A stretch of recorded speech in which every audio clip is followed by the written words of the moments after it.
Chapter 2. Yesterday afternoon set in misty and cold. I had half a mind to spend it by my study fire instead of wading through heath and mud to Wuthering Heights. On coming up from dinner, however, by the way, I dined between 12 and 1 o'clock. The housekeeper, a matronly lady taken as a fixture along with the house, could not or would not comprehend my request that I might be served at 5. On mounting the stairs with this lazy intention and stepping into the room, I saw a servant girl on her knees surrounded by brushes and coal scuttles and raising an infernal dust as she extinguished the flames with heaps of cinders. This spectacle drove me back immediately. I took my hat and after a 4 miles walk arrived at Heathcliff's garden gate just in time to escape the first feathery flakes of a snow shower. On that bleak hilltop, the earth was hard with a black frost and the air made me shiver through every limb.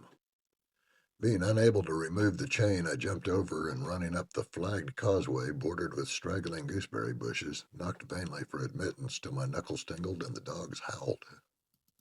Wretched inmates, I ejaculated mentally, you deserve perpetual isolation from your speech for your churlish inhospitality. At least I would not keep my doors barred in the daytime. I don't care. I will get in. So resolved, I grasped the latch and shook it vehemently. Vinegar-faced Joseph projected his head from the round window of the barn. "What are ye for?" he shouted. "T' master's down into fold. Go round by the end of the lathe if you want to speak to him." "Is there nobody inside the door?" I hallooed responsively. "There's nobbut t' missus, and she'll not open it, and you make a flaysome din till neat." "Why, cannot you tell her who I am, Joseph?" "Nor to me. I had nothing to do with it," muttered the head, vanishing. Chapter 2. Yesterday afternoon set in misty and cold. I had half a mind to spend it by my study fire instead of wading through heath and mud to Wuthering Heights. Coming up from dinner, however, by the way, I dined between 12 and 1 o'clock. The housekeeper, a matronly lady taken as a fixture along with the house, could not or would not comprehend my request that I might be served at 5. On mounting the stairs with this lazy intention and stepping into the room, I saw a servant girl on her knees surrounded by brushes and coal scuttles and raising an infernal dust as she extinguished the flames with heaps of cinders. The spectacle drove me back immediately.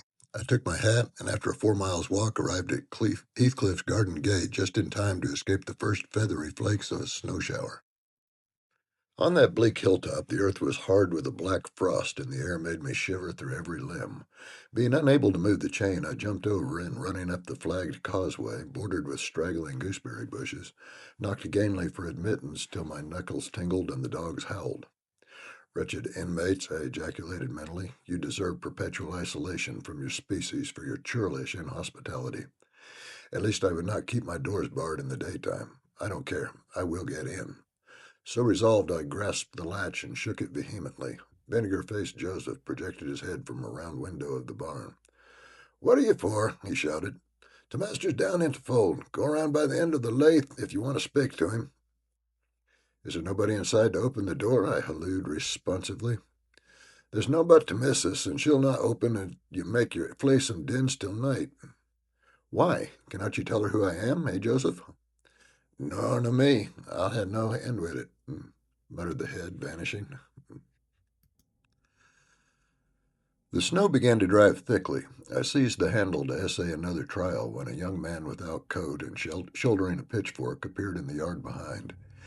He held me to follow him, and after marching through a wash house and a paved area containing coal shed, pump, and pigeon cot, we at length arrived at the huge, warm, cheerful apartment where I was formerly received.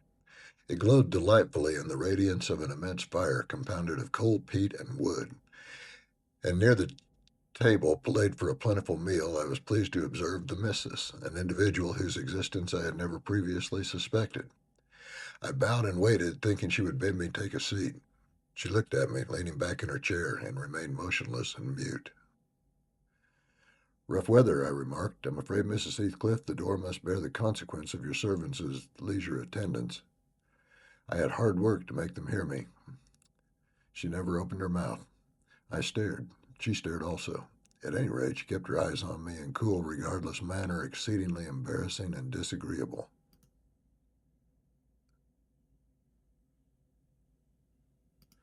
"Sit down," said the young man gruffly. "He'll be in soon." I obeyed and hemmed and called the villain Juno, who deigned at this second interview to move the extreme tip of her tail in token of owning my acquaintance. A beautiful animal, I commenced again.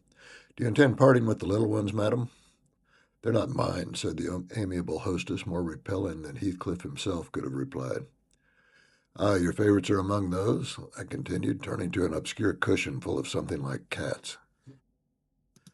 Strange choice of favorites, she observed scornfully. Unluckily, it was a heap of dead rabbits. I hemmed once more and drew closer to the hearth, repeating my comment on the wildness of the evening. You should not have come out, she said, rising and reaching from the chimney piece two of the painted canisters. Her position before was sheltered from the light. Now I had a distinct view of her whole figure and countenance. She was slender and apparently scarcely past girlhood, an admirable form and the most exquisite little face that I have ever had the pleasure of beholding. Small features, fair hair, flaxen ringlets, or rather golden, hanging loosely out on her delicate neck, and eyes, had they been agreeable in expression, that would have been irresistible. Fortunately for my susceptible heart, the only sentiment they evinced hovered between scorn and a kind of desperation, singularly unnatural to be detected there. The canisters were almost out of her reach. I made a motion to aid her, and she turned upon me as a miser might turn if anyone attempted to assist him in counting his gold. I don't want your help, she snapped. I can get them for myself. I beg your pardon, I hastened to reply.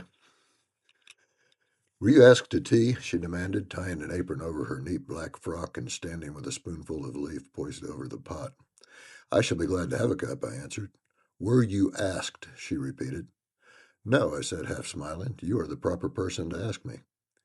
She flung the tea back, spoon and all, and resumed her chair in a pet, her forehead corrugated and her red underlip pushed out like a child's ready to cry. Meanwhile, the young man had slung onto his person a decidedly shabby upper garment and erected himself before the blaze, looked down on me from the corner of his eyes for all the world as if there were some mortal feud unavenged between us. I began to doubt whether he were a servant or not. His dress and speech were both rude, entirely devoid of the superiority observable in Mr. and Mrs. Heathcliff. His thick brown curls were rough and uncultivated, his whiskers encroached bearishly over his cheeks, and his hands were embrowned like those of a common laborer. Still, his bearing was free, almost haughty, and he showed none of the domestic assiduity in attending on the lady of the house. In the absence of clear proofs of his condition, I deemed it best to abstain from noticing his curious conduct, and 5 minutes afterwards the entrance of Heathcliff relieved me in some measure from my uncomfortable state. You see, sir, I am come, according to promise, I exclaimed, assuming the cheerful, and I fear I shall be weather-bound for half an hour if you can afford me shelter during that space. Half an hour, he said, shaking the white flakes from his clothes. I wonder you should select the thick of a snowstorm to ramble about in. Do you know that you run a risk of being lost in the marshes? People familiar with these moors often miss their road on such evenings, and I can tell you there's no chance of a change at present. Perhaps I can get a guide among your lads, and he might stay at the Grange till morning. Could you spare me one?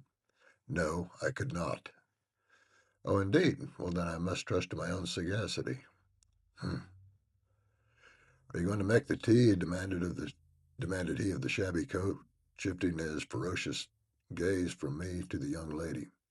Is he to have any? She asked, appealing to Heathcliff. Get it ready, will you? Was the answer, uttered so savagely that I started. The tone in which the words were said revealed a genuine bad nature. I no longer felt inclined to call Heathcliff a capital fellow. When the preparations were finished, he invited me with, Now, sir, bring forward your chair. And we all, including the rustic youth, drew round the table, an austere silence prevailing while we discussed our meal. I thought if I had caused the cloud, it was my duty to make an effort to dispel it. They could not every day sit so grim and taciturn, and it was impossible, however ill-tempered they might be, that the universal scowl they wore was their everyday countenance. It is strange, I began in the interval of swallowing one cup of tea and receiving another. It is strange how custom can mold our tastes and ideas. Many could not imagine the existence of happiness in a life of such complete exile from the world as you spend, Mr. Heathcliff. Yet I'll venture to say that surrounded by your family and with your amiable lady as the presiding genius over your home and hearth. My amiable lady, he interrupted with an almost diabolical sneer on his face. Where is she, my amiable lady? Mrs. Heathcliff, your wife, I mean. Oh, yes. Oh, you would intimate that her spirit has taken the post of ministering angel and guards the fortunes of Wuthering Heights even when her body is gone. Is that it? Perceiving myself in a blunder, I attempted to correct it. I might have seen there was too great a disparity between the ages of the parties to make it likely that they were man and wife. One was about 40, a period of mental vigor at which men seldom cherish the delusion of being married for love by girls. That dream is reserved for the solace of our declining years. The other did not look 17. Then it flashed upon me. The clown at my elbow, who is drinking his tea out of a basin and eating his bread with unwashed hands, may be her husband. Heathcliff Jr., of course. Here is the consequence of being buried alive. She has thrown herself away upon the boar from sheer ignorance that better individuals existed. A sad pity. I must beware how I cause her to regret her choice. The last reflection may have seemed conceited. It was not. My neighbor struck me as bordering on repulsive. I knew through experience that I was tolerably attractive. Mrs. Heathcliff is my daughter-in-law, said Heathcliff, corroborating my surmise. He turned as he spoke, a peculiar look in her direction, a look of hatred, unless he has a most perverse set of facial muscles that will not, like those of other people, interpret the language of his soul. Ah, certainly, I see now. You are the favored possessor of the beneficent fairy, I remarked, turning to my neighbor. This was worse than before. The youth grew crimson and clenched his fist with every appearance of a meditated assault. But he seemed to recollect himself presently and smothered the storm in a brutal curse, muttered on my behalf, which, however, I took care not to notice. Unhappy in your conjecture, sir, observed my host. We neither of us have the privilege of owning your good fairy. Her mate is dead. I said she was my daughter-in-law, therefore she must have married my son. And this young man is not my son, assuredly. Heathcliff smiled again, as if it were too bold a jest to attribute the paternity of that bear to him. My name is Harriton Earnshaw, growled the other, and I'd counsel you to respect it.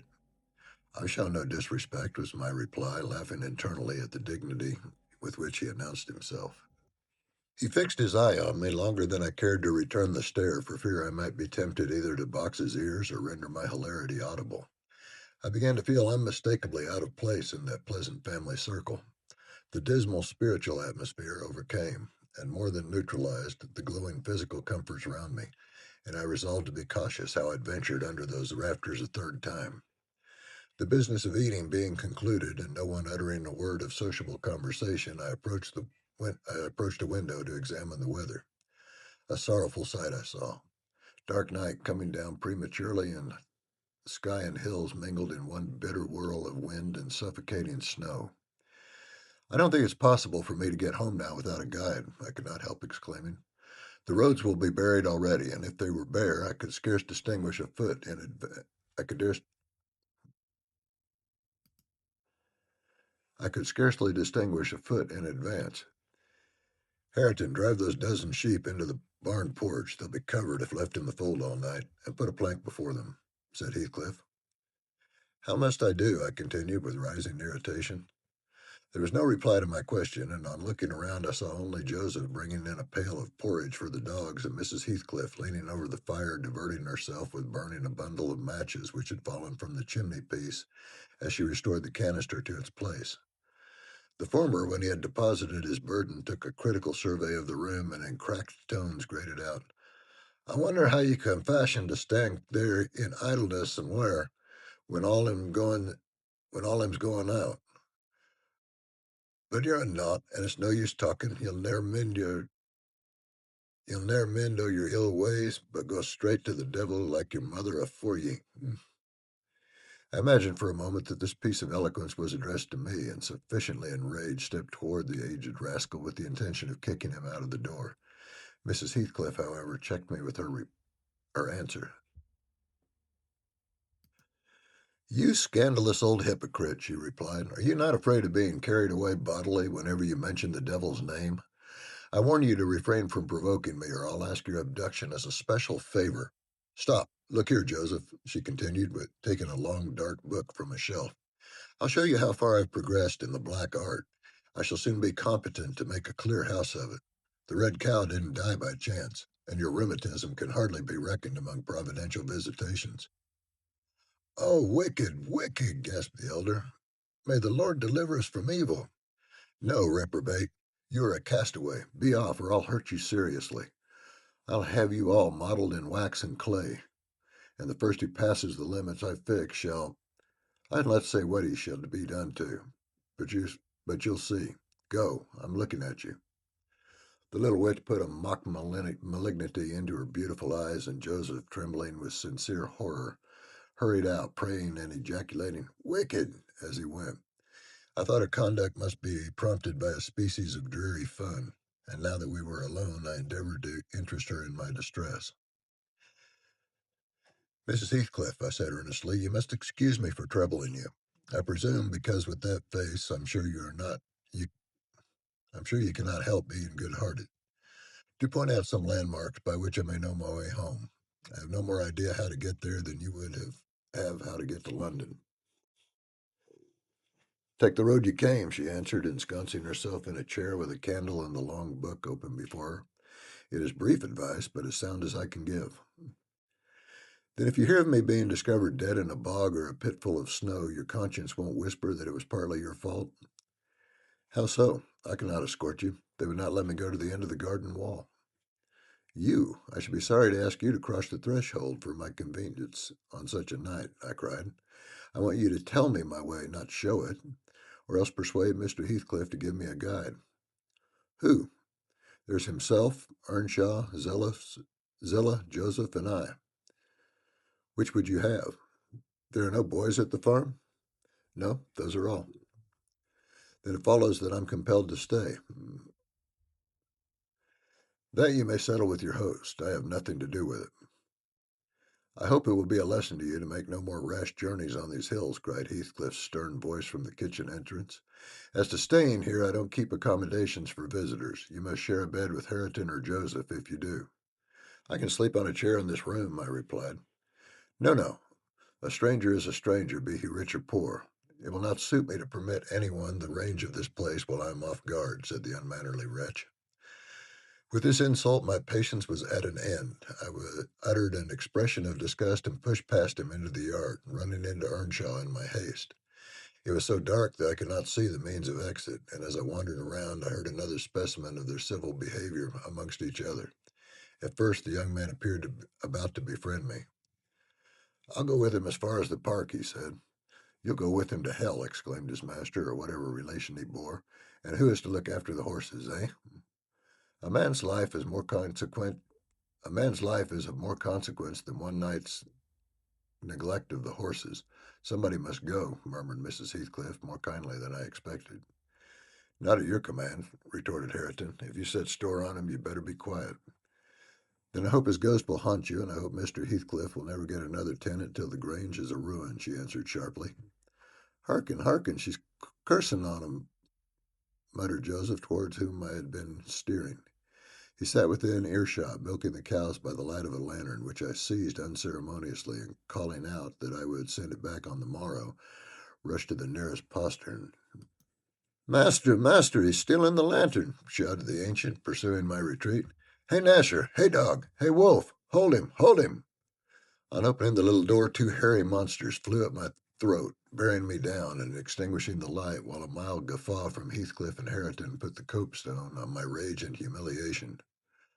Fortunately, the beasts seemed more bent on stretching their paws and yawning and flourishing their tails than devouring me alive.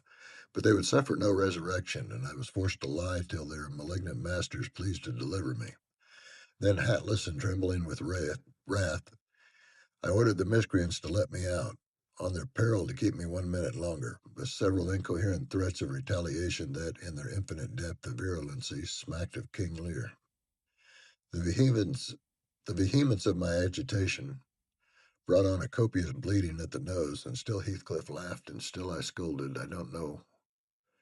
I don't know what would have concluded the scene had there not been one person at hand rather more rational than myself and more benevolent than my entertainer.